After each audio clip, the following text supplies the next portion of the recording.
Ngizokwenzani manje? Wase uyakhumbula ukuthi konje ngiyinkinga. Wase ngena endlini. Uvaselina wakhe uthengwanga lapha kubantu. Wangena endlini wathatha wakhe, wabuya, wawukhanga emini emibili, wamfunza usibusiso. Amen.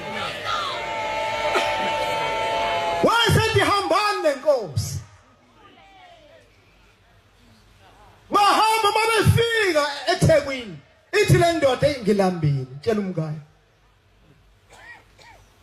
Ngicela bangithola ukudla, base bengena kaSipho bathenga ukudla, bahlala phansi badla. Yasithi lensizwa ngeke sisafike ekhaya. Ngicela ukuba sithole indawo esophumula kuyona la eThekwini. Kusasa bese siqhubeka siye ekhaya ngoba ngeke ngibe namandla okubhekana nabazali manje selishonile la. Kanti ngikhathele futhi ngiyagula. Baba bafuna indawo yokulala. Thatha ukusa ngo2.